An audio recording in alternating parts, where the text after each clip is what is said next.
Good morning. आज हम organic chemistry का एक बहुत ही इंटरेस्टिंग टॉपिक स्टार्ट करने वाले हैं। इसका नाम है chemical reaction of halo alkane.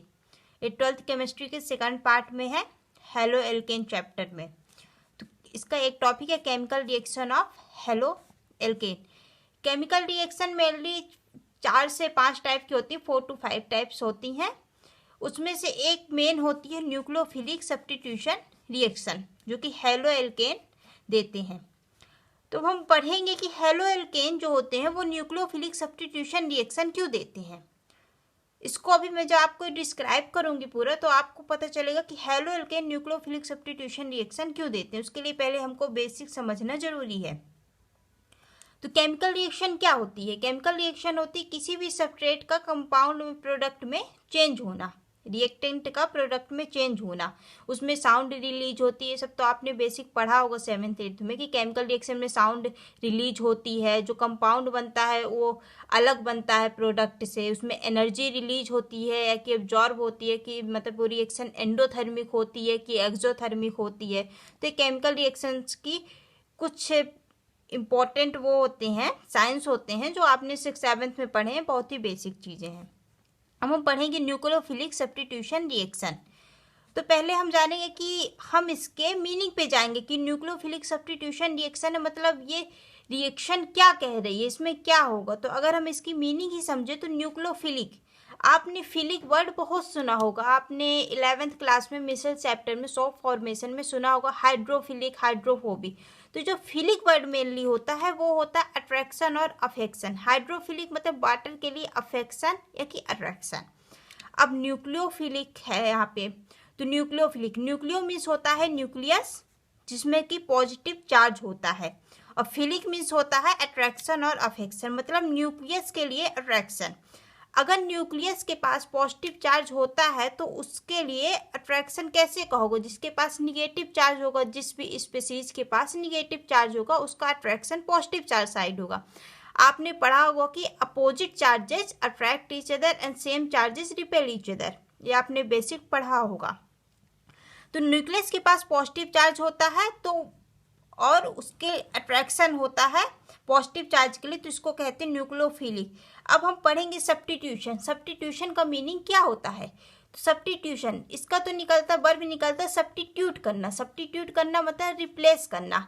मतलब जैसे मैं एक एग्जांपल दूं डेली लाइफ का, तो जब आप छोटे रहे होगे तो आप पहले पेंसिल का यूज करते रहोगे, आप डायरेक्ट पेन से तो नहीं लिखने लगे हो, क्योंकि बहुत सारी मिस्टेक्स भी होती थी तो उसको इरेज करना पड़ता था। अब आप जब बड़े हो गए तो आपने पेंसिल को किससे रिप्लेस कर दिया? पेन से रिप्लेस कर दिया, मतलब आपने सब्स्टिट्यूट कर दिया। तो न्यूक्लियोफिलिक सब्स्टिट्यूशन रिएक्शन, इसमें क्या होता है इस रिएक्शन में मेनली कि जो न्यूक्लियोफाइल होता है, जो न्यूक्लियोफाइल होता है वो एक कंपाउंड से उसके ग्रुप को, सब्सट्रेट से उसके एक ग्रुप को रिप्लेस करता। अब ये हेलो एल्केन के लिए है। हेलो एल्केन के लिए मतलब कि हेलो एल्केन्स क्या होते हैं? हेलो एल्केन्स होते हैं हेलोजन प्लस एल्केन। एल्केन में जब हेलोजन लगाओ, हेलोजन हमारी होती है पीरियोडिक टेबल में 17th ग्रुप होता है। इसमें आते हैं फ्लोरीन आ गया, क्लोरीन आ गया, ब्रोमीन आ गया, आयोडीन आ गया, तो ये होते हैं 17th ग्रुप के। तो जब किसी एल्केन में हेलोजन लगा हो, मतलब एल्केन को अगर हम आर से रिप्रेजेंट करें तो ये जो हेलोजन होगा हम इसको एक्स से रिप्रेजेंट करते हैं। तो अब इसमें न्यूक्लियोफिलिक मतलब न्यूक्लियोफाइल अटैक कर रहा है इस रिएक्शन में, तो इसकी रिएक्शन हम करेंगे। मान लीजिए न्यूक्लियोफिलिक को हम इसको NU माइनस से रिप्रेजेंट करते हैं, तो इसको हम NU माइनस से करेंगे। तो अभी मैंने क्या बोला? सब्स्टिट्यूट करना, मतलब वो सब्स्टिट्यूट कर देगा। ये जो ग्रुप लगा यहाँ पे हेलोजन, इसको सब्स्टिट्यूट कर देगा, तो जो कंपाउंड बनेगा वो हमारे बनेगा RNU minus plus X minus. अब इतना तो हमने पढ़ा कि ये रिएक्शन क्या होती है। अब मैंने यहाँ पे न्यूक्लियोफाइल की डिफिनीशन भी लिख दिया आपके लिए। Nucleophile is an electron rich species which react with an electron deficient species. आपने डिफिनीशन से समझा, इलेक्ट्रॉन रिच है तभी इसके पास निगेटिव चार्जेस है, मतलब उसके ऑर्बिटल में, आउटर ऑर्बिटल में उसके पास ज़्यादा इलेक्ट्रॉन है, तो वो 100% स्टेबिलिटी के लिए इलेक्ट्रॉन डिफिशियंट स्पीसीज से रिएक्ट करेगा। मतलब दोनों को रिएक्टिविटी चाहिए। अगर किसी के पास कम इलेक्ट्रॉन है, मान लीजिए कार्बन के ऊपर प्लस चार्ज लगा, कार्बन की वैलेंसी चार्ज उसके पास 3 है, तो किसी ऐसे स्पीसीज से रिएक्ट करेगा कि इसकी भी जो आउटर इलेक्ट्रॉन जो है वो भी 8 हो जाए, उसके भी 8 हो जाए, मतलब इसके भी 4 हो जाए, मान लीजिए कि वैलेंसी, इसकी वैलेंसी पूरी हो जाए और उसकी भी वैलेंसी पूरी।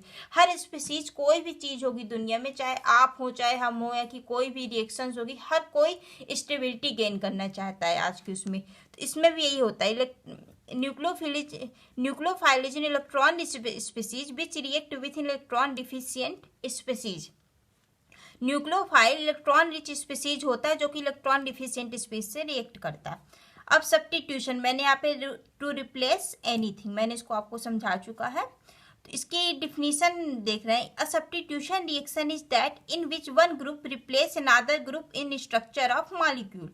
जैसे मैंने आपको एक डेली लाइफ के एग्जांपल से समझाया, तो वो ऐसा ही है कि सब इसमें क्या होता है कि चूंकि हम केमिकल रिएक्शंस की यहाँ पे बात कर रहे हैं, तो substitution reaction is that in which one group replace another group in structure of molecule. एक ग्रुप दूसरे ग्रुप को रिप्लेस कर देगा किसी भी स्ट्रक्चर से। अब हम यहाँ पे न्यूक्लियोफिलिक सब्स्टिट्यूशन की बात करें तो उसमें रिएक्शन आई RX, अगर मान लीजिए हेलो एल्केन है RX, इसमें न्यूक्लियोफाइल अटैक किया तो ये क्या करेगा, इसको रिप्लेस कर देगा, RNU प्लस X बना देगा, ये भी माइनस पे रहेगा। अब इसकी तो बैलेंसी पूरी हो गई, स्टेबिलिटी हो गई। अब हम ये सोचते हैं कि ये रिएक्शन आखिरकार क्यों हो रही है। अगर हम इस पे जाएं कि ये रिएक्शन क्यों हो रही है, जानना जरूरी है, कोई ना कोई वजह तो होगी जो रिएक्शन हो रही है। तो हम इसमें ये समझते हैं कि जो RX होता है, आप ये समझते हैं कि जो हैलोजन फैमिली होती है, मतलब कि फ्लोरीन, क्लोरीन, ब्रोमीन, आयोडीन, इन सब की इलेक्ट्रोनिगेटिविटी पूरे पीरियोडिक टेबल में सबसे ज़्यादा होती है। जब हम पीरियोडिक टेबल में लेफ्ट टू राइट चलते हैं तो इलेक्ट्रोनिगेटिविटी हमेशा इंक्रीज होती है। तो इनकी जो इलेक्ट्रोनिगेटिविटी होती है सबसे ज़्यादा होती है, मतलब सबसे ज़्यादा इनके पास इलेक्ट्रॉन भी ज़्यादा होंगे। तो यहाँ पे से क्या होता है, R, इसकी इलेक्ट्रोनिगेटिविटी जब ज़्यादा है इस कंपाउंड की, तो ये क्या करता है, इससे जो एटम होंगे वो लेगा। और यहाँ पे न्यूक्लियोफाइल, इसके पास भी एक्स्ट्रा है, इलेक्ट्रॉन रिच मैंने बताया होता है यहाँ पे। तो जब ये इलेक्ट्रॉन लेके जाएगा तो ये इसके साथ रिएक्ट करेगा, RNU बना देगा और ये plus X minus.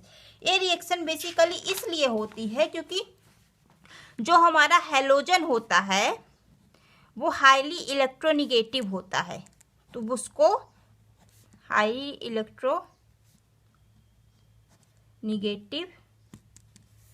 Species, highly electronegative species होता है। तो जब बेसिकली उसकी जो एल्केन है उससे इलेक्ट्रोनिगेटिविटी ज़्यादा है, मतलब इलेक्ट्रोनिगेटिविटी क्या होती है, अट्रैक्शन, इलेक्ट्रॉन को अपने साइड अट्रैक्ट करना, इलेक्ट्रोनिगेटिविटी यही होती है। तो वो अपने को अपने साइड इसके भी इलेक्ट्रॉन को अट्रैक्ट करेगा। तो जो हमारा ये R है इस पर हमारा पॉजिटिव चार्ज हो जाएगा और ये X हमारा निगेटिव चार्ज के साथ निकलेगा। फिर जब हमारा ये न्यूक्लियोफाइल से रिएक्ट करेगा, अब इसको स्टेबिलिटी तो चाहिए, क्योंकि अभी क्या हो, उसके ऊपर पॉजिटिव चार्ज आ गया तो इलेक्ट्रॉन डिफिशिएंट होगा, तो ये किसी ऐसे से रिएक्ट करेगा कि इसकी भी स्टेबिलिटी हो जाए, इसकी भी स्टेबिलिटी, मतलब इसका भी आउटर इलेक्ट्रॉनिक कन्फिगरेशन पूरा हो जाए और इसका भी पूरा। तो किसी न्यूक्लियोफाइल से रिएक्ट करके बना देगा RNU प्लस X माइनस। ये बेसिकली रिएक्शन होती है न्यूक्लियोफिलिक सब्स्टिट्यूशन रिएक्शन, कितना बेसिक है। अब हम जानते हैं कि जो हमारी न्यूक्लियोफिलिक सब्स्टिट्यूशन रिएक्शन होती है वो टू टाइप्स, जो हमारी न्यूक्लियोफिलिक सब्स्टिट्यूशन रिएक्शन होती है दो टाइप की होती है, एक होती है SN1, एक होती है SN2। आपने बेसिकली इतना समझ लिया कि आखिरकार nucleophilic substitution reaction halo alkanes में क्यों होती है, हेलो एल्केन क्या होते हैं, सब्स्टिट्यूशन क्या होता है, न्यूक्लियोफाइल क्या होता है। और न्यूक्लियोफिलिक सब्स्टिट्यूशन रिएक्शन की डिफिनीशन तो आप ये सोचते हैं कि the reaction in which nucleophile replaces a group in any substrate, ये हमारा सबस्ट्रेट हो गया, जो रिएक्ट करता है रिएक्शन में सबस्ट्रेट हो गया, वो न्यूक्लियोफिलिक सब्स्टिट्यूशन रिएक्शन हो गई। तो हम यहाँ पे बात करते हैं जो न्यूक्लियोफिलिक सब्स्टिट्यूशन रिएक्शन होती है वो दो टाइप की होती है, एक होती है SN1, एक होती है SN2। तो जो SN1 का मतलब क्या है, यहाँ पे सब न्यूक्लियोफिलिक सब्स्टिट्यूशन यूनिमोलिकुलर, आपने मॉलिक्यूलरिटी पढ़ी होगी, मॉलिक्यूलरिटी को होते हैं number of molecules participating in any reaction, मतलब किसी रिएक्शन में कितने मॉलिक्यूल्स पार्टिसिपेट कर रहे हैं, तो वो होगी इसकी मॉलिक्यूलरिटी। यहाँ पे एक मॉलिक्यूल पार्टिसिपेट कर रहा है इसलिए इसका SN1 है, और यहाँ पे दो मॉलिक्यूल्स पार्टिसिपेट करेंगे इसलिए दो हैं, a bimolecular, a unimolecular, SN1 और SN2। तो हम यहाँ पे बेसिकली ये देखते हैं SN1 हुई मतलब यहाँ पे सब nucleophilic substitution unimolecular, nucleophilic substitution bye molecular. इसके आगे का बकाया इसकी मैकेनिज्म, स्टीरियोकेमिस्ट्री, काइनेटिक्स और जो एनर्जी प्रोफाइल डायग्राम होती है, कैरेक्टरिस्टिक्स होती हैं, कैसे ये पोलर प्रोटिक सॉल्वेंट में कैसे ये बिहेव करता है, ये सब हम इसके आगे देखेंगे। Thank you.